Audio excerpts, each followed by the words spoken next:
So currently, essentially, the current medical system is collapsing. That's really what's happening. This is a system that really was started to be built. Really, the underpinning started in the early 1900s, but it really became what it is starting around like the 1940s, 50s. And we have truly, at that time, the medical industrial revolution is what I like to call it, has really started taking shape. Around the 1960s, 70s is when the psychiatric establishment really was welcomed into the medical system through the pharmaceutical revolution very strongly. And that's where, like we meet the Prozac. That's where really it started. Like psychiatric ailments are medical conditions. We treat psychiatric ailments with medicines kind of concept. And so the current medical system is really failing individuals on many, many different accounts. It's not just psychiatry, it's you name it, whatever you want to name it, really, like, metabolic health, cardiovascular health, hormonal health. None of those are really being addressed in the current medical system in a way that harbors and encourages rejuvenation, sustainability, health. But right now, I think I'll probably more so focus on the psychiatric component, because that's what I see most of day in and day out. That's what I do.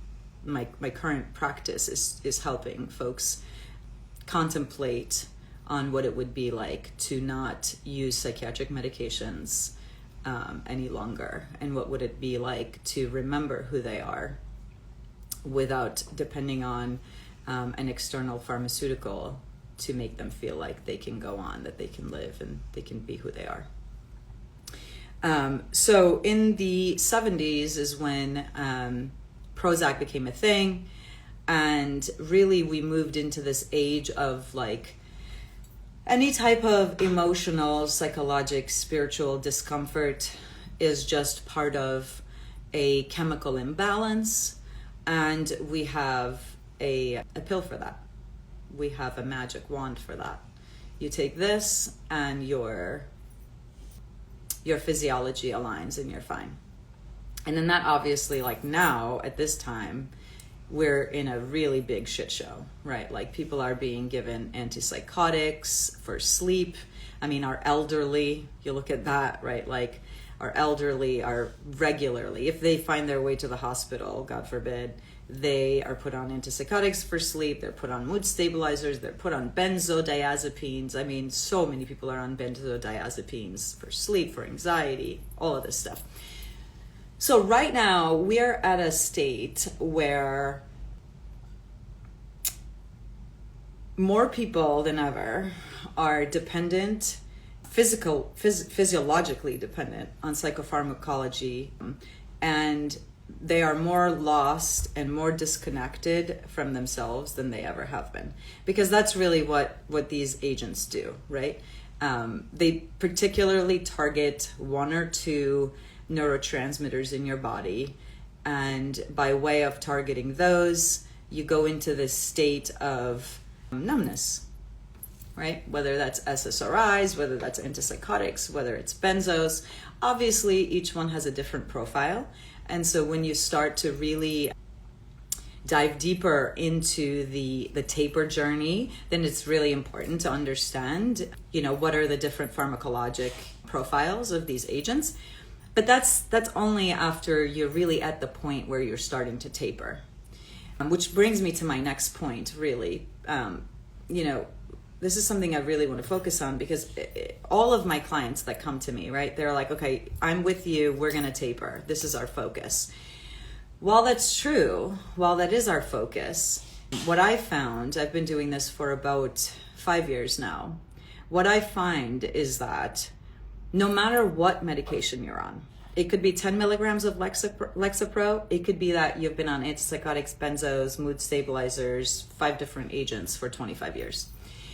The path to freedom, the path to remembrance is the same. You start from a macro approach. You start to really look into your story. You go way back to when you first started these medications. What was going on? What was the impetus for going out and saying, I need help? I'm not feeling this, I'm feeling that, this has happened, this hasn't happened, whatever the storyline is. That's really where it starts, right? We really look into understanding, well, what is the story? What were you needing help with when you first started medications?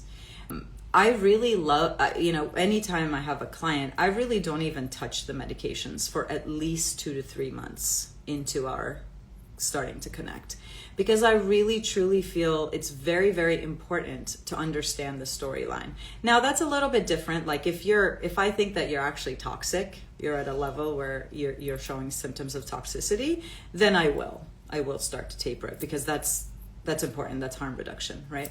But what I'm trying to say is that what's really important is to not hyperfixate on the medication, but really turn to your story. What is my story, right? That's really, really important, because when you hyperfixate on the medication, then the medication and having become medicated becomes the identity that you start to hang your hat on.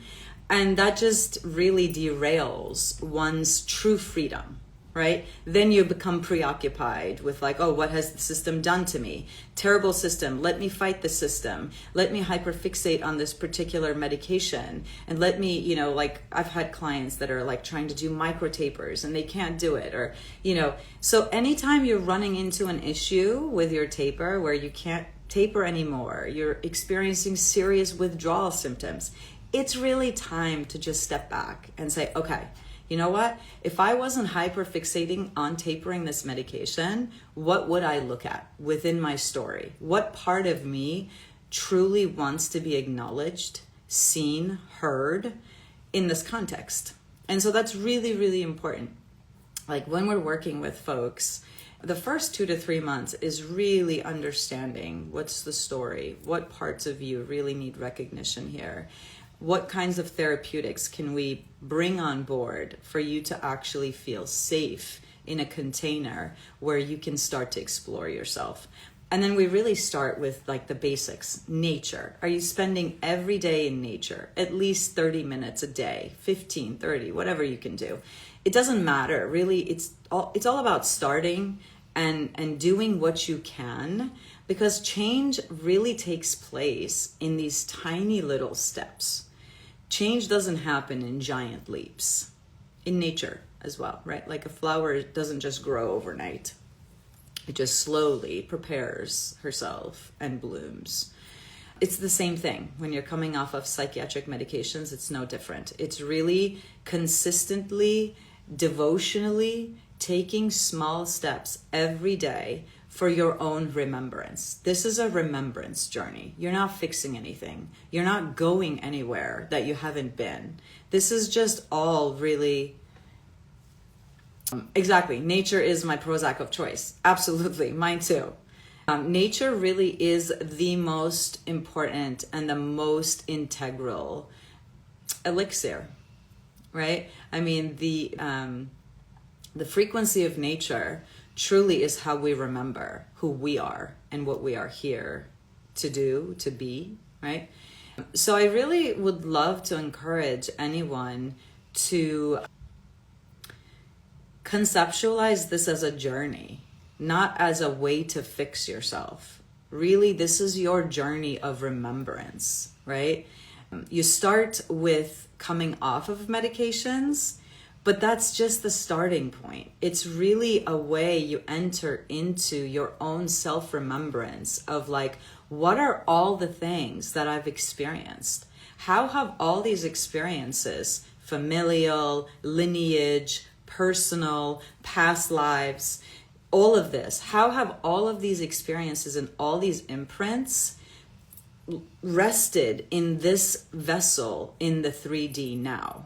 You're really like your own compassionate detective, right? You're just kind of going deeper and deeper and deeper, ascending deeper and deeper and deeper. And as you do that, you really allow yourself and the current self that wants to emerge.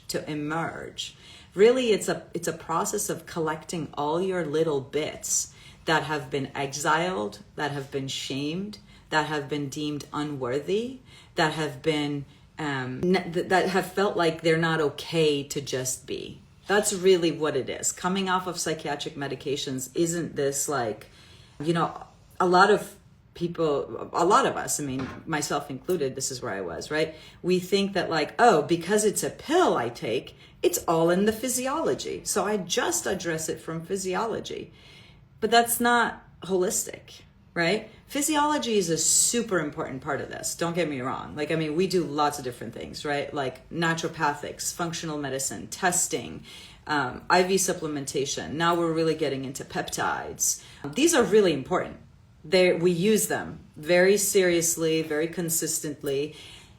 Also, though, all the while understanding that this is only one of the three main pillars. One pillar is physiology, another one is psychology, and another one is spirit.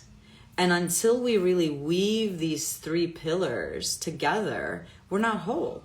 We're just hyper-focusing on one or the other. Same thing with psychospirit, right? Like you could be going to therapy all your life, or you could be doing all sorts of different spiritual expansion and ascension experiences until you actually ground that in the 3D, and until you weave that with the physiology, you're still not going to get the same results, right? So it's really a balance of understanding that there's many parts to you, and until all of these parts are recognized, seen, attended to, nurtured, we don't become whole.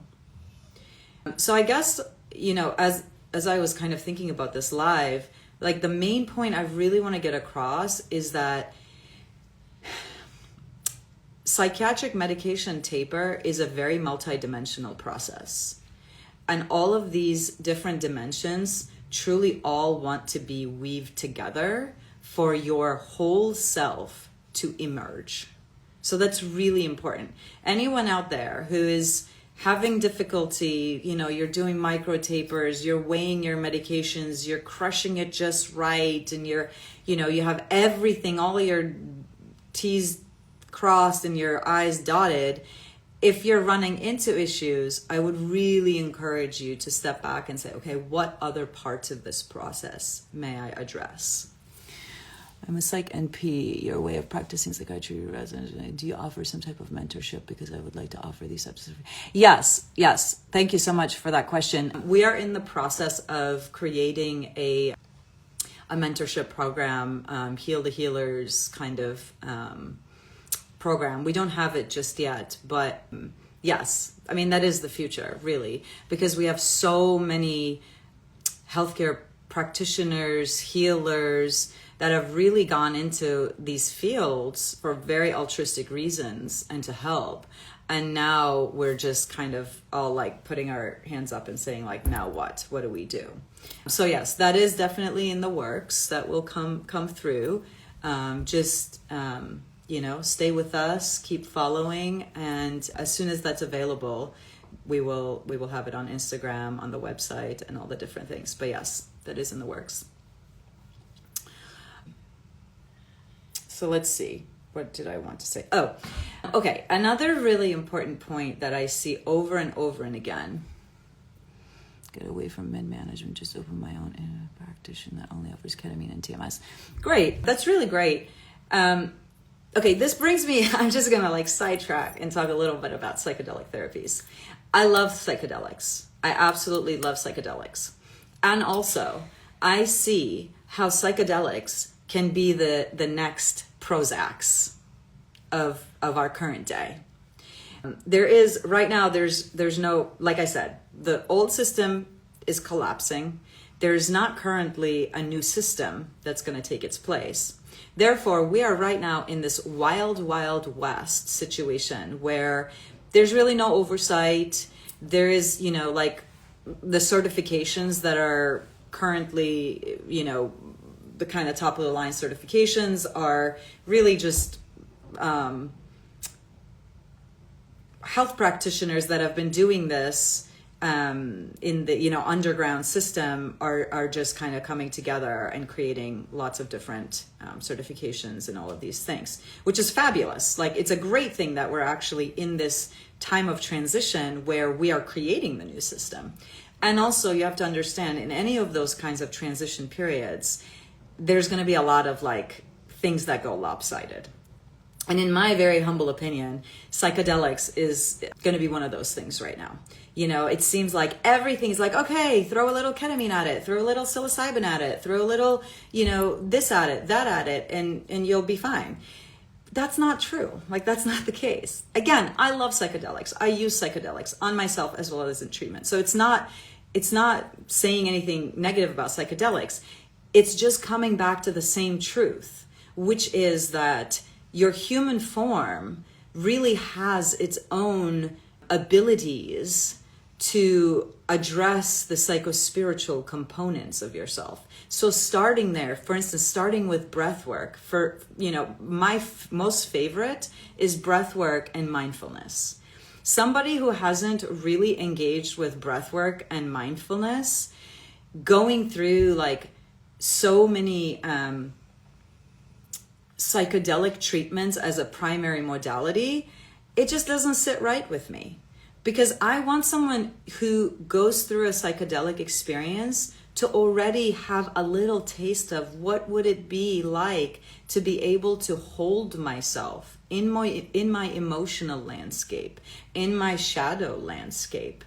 Familiarity, right? Like, not mastery necessarily, but familiarity is really important. So someone who hasn't already engaged with, right, integration is also a really, really important piece of this, obviously, of psychedelic therapy. And so I really, truly believe so strongly in utilizing psychedelic therapies really in conjunction with our own tools within our own psyche, spirit, physiology, so that the psychedelic therapy is truly to allow those new neuronal pathways to form and bypass the kind of egoic structure, so you can actually drop into the subconscious and see the landscape of what is invisible to your egoic human form. And then you can integrate that experience utilizing all these other methodologies to actually become whole. Remember your wholeness, right? That's the whole point. So yeah, I absolutely love psychedelics, and I also see how it's really important for us to be very aware of how we use psychedelics and make sure that we have a safe container in which psychedelics is one of our really important tools, but it's not the primary thing. Just like, I mean, all of these, right? Like, I use lots of different tools in this work. None of them are like more important than the other. It's just they're all tools. They're all necessary. We need all of them. That's why it's called holistic healing, holistic remembrance, right? So yeah, that's really awesome that you're moving toward something that is outside of conventional and mainstream treatments, while you also, you know, integrate all these different pieces for your folks. That's really beautiful. Okay, another thing I really wanted to discuss is, actually this is good for, because I get this usually from my practitioner clients, right? Like, I'm a practitioner, I know all these particular modalities. Why do I need someone else to help me? Well, thank you for bringing that question up, that topic up. That was really important. You were right on target. Please don't apologize. Let me just, as hidden as it was, by saying anything is possible with sacred medicine, and sacred medicine is anything that helps one remember and see spiritual understanding. Yes, absolutely. Yes, that's absolutely very true. And also, what's sacred is most authentically known by the person themselves, right? There is, I don't actually, like, I'm in a lot of different circles of truly kind of looking into what does sovereignty look like? and how in a lot of these healing circles, sovereignty can really be coerced. So that's really important. And so it's going to be really important in these times of transition where lots of different things are being defined. It's going to be really important for us to truly find our own truth, sit with our own truth, and surround ourselves with people that we absolutely really trust, right? Because what's sacred, I think right now, is the definition is very open to coercion. I see that a lot in lots of, so keep on coming back to like our own sovereignty, our own experience, our own body, our own feelings, right? It's really, really important to be able to define these things for ourselves. So a lot of my clients that are healers or, are holding space for folks in different ways, not a lot of them, but a few of them like have posed this question that says, like, I already know these modalities. I can read about them. I can get trained with them and I can heal myself, right? Well, that's true. You can like intellectually understand things and you can learn about different things.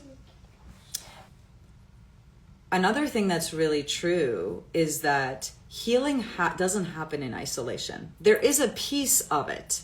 There is a piece or multiple pieces of healing that really necessitates, like especially if one has, well, I'll give an example from myself, right? Like I used to have a really difficult time being alone. Being alone really did not feel safe for me at all.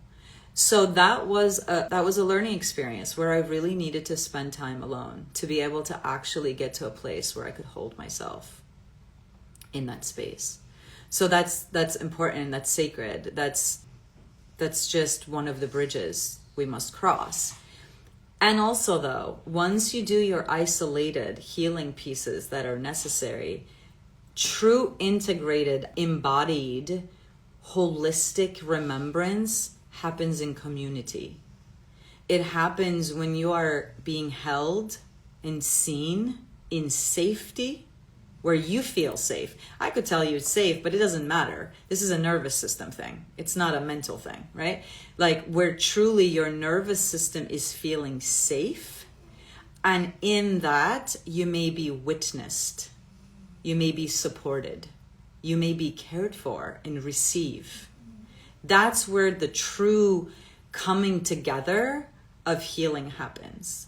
And so this is really important for us to remember that no matter how much healing we go through, remembrance we go through, it isn't until we feel we are in a family that sees us, holds us, and cares for us in safety without shunning, without exiling, without shaming, that we truly feel, okay, I'm whole. I'm okay the way I am, just the way I am. Even though, again, previous steps may have to happen in more of a solitude, shall we say. It's still not isolation, but it's pieces that happen in solitude. So that's another piece that I really wanted to speak about. Let's see, circa 1869, Black Elk. Hikahe Sapa in Vision was told about Human's Challenge in Sacred Medicine, which 1932 book Black Elk share about. Thank you for that. I'm not familiar, but I will definitely look that up. Thank you. I really appreciate that.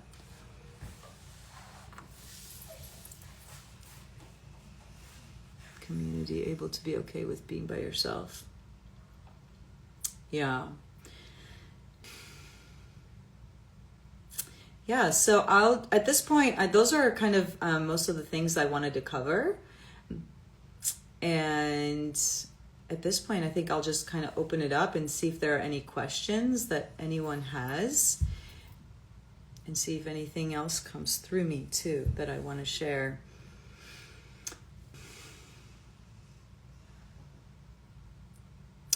Okay, I think one other thing that right now, Book of Vision actually prophesies plant medicine and psychedelics. Yeah, absolutely. I mean, plant medicine and psychedelics the reason why they're exploding right now is because we need them.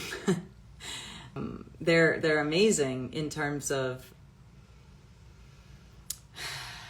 I don't want to call it like it just layering the depth and the speed with which remembrance can happen. You know, they're in that sense, like they're very sacred medicines, absolutely. And also, right now they're dropping into 3D Earth. Like, and 3D Earth really has a particular frequency field right now. And so the plant medicine herself is pure. In the wrong hands, that's just what happens, you know. What other modalities do you incorporate into your practice? I mean, I use so many different things, really, anywhere from, obviously some of the basics are like nutritional support, you know, nature, meditation, mindfulness, sound therapeutics, IV support, peptides, colonics, lymphatic support, different therapeutics like family constellations therapy, inner child healing through breath work, hypnobreath work. I'm getting a little bit more into now like regressions. Let's see, what else do we use? We use so many different things. Obviously like movement of different sorts, scalar frequencies, PEMF-MAT, EBU, you know, like infrared saunas. I mean, all the functional medicine stuff, like physiology wise, we just use everything that's available that's kind of cutting edge in the front lines of rejuvenative health. And then in the psychology realm, I mean, I'll really use any therapeutic, you know, depending on where you are. I mean, for some people, I even start with like things like CBT, even though I'm really not a big fan of like CBT and DBT and stuff. But some people, for beginning, it really is helpful. So you incorporate that. And then when they're ready, you move on to things like family constellations, hypnobreath work, parts therapy. Those are my main ones that I really love right now. Acceptance commitment therapy, I'll use that. Really any therapeutic modality that's out there, depending on where you are. And then spiritual component, I am right now incorporating more and more of the eternal life wisdom. I am part of the Eternal Life Tribe that's spearheaded by my brother, Dr. Samuel B. Lee, for anyone who's familiar with him. And so I'm learning a lot through the tribe, through him, through my own readings. So, you know, incorporating a lot of, as you become okay with who you are in the 3D, then you naturally have this spaciousness to start inquiring about, okay, but where did I come from? Like, who am I? Like, why am I here? Like, what's the point? All right. And that's when you really are starting to dive in deeper into the spiritual aspects of whatever you're ready for. I mean, look, galactic origin, 15 dimensions, activating your 12-stranded DNA to truly, you know, embody all of your multi-dimensions, anywhere from your soul, oversoul, your inner Christos, your Sophia flame, your Reishi self, your avatar, right? All of these pieces. So, I mean, I extrapolate out, I always say, as infinite as space and as deep as the oceans, because that's what we are. And so a lot of my like spiritual wisdom is very informed by starting with the elements, right? Because we are on Earth, but then also extrapolating out to your galactic origin, your oversoul family, your oversoul structure, and all of these things. So we have lots of different tools. And this is why, you know, like, we have a concierge track. We have right now groups forming that we're going to, you know, have available online that you can join. And then, you know, we're starting to run retreats and stuff so you can actually come and see us in person. I mean, we have lots of resources. And I work with a team, right? I don't work alone. I have beautiful women that are extremely, extremely wise, intelligent, well-educated, and most importantly, this is their mission. We're really working. The reason why we're doing this is because we all feel this is our calling and our mission right now. So the tools and the modalities are all there. We have beautiful teams. But it just depends where the person is. That's why it's so individualized. Like all of the programs I work on are very individualized. So it just depends on what you're ready for, what your needs are. What are the best breathing techniques? The best one to start with would be 478. It really was brought on by, I'm blanking on his name right now. He's like not Andrew Huberman, the other Dr. Andrew. Anyway, but 478, you breathe in 4, you hold your breath for 7 counts, and then you breathe out for 8 counts. At the beginning, you might find the 8 count exhalation to be difficult, which is great. Keep practicing, because that's how the nervous system soothing happens, is by longer exhales, right? So I would really recommend the 478 breath. You can do like 4 counts of the 478 breath 3 times a day. That's what I would start with. I started my spiritual journey back in college and has been a huge part of my healing journey. Yeah, that's really beautiful. It's really, really important. And that's what a lot of the work I do, it depends on where someone is, but I do have clients that are just in the 3D.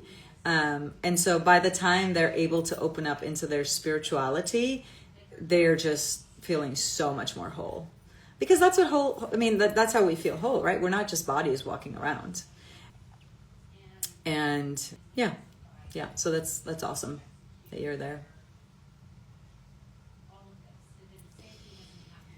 All right, folks. Well, it's been lovely. Thank you so much for all your engagement. And I hope that some of these things we've talked about here today find their way to whoever needs them right now.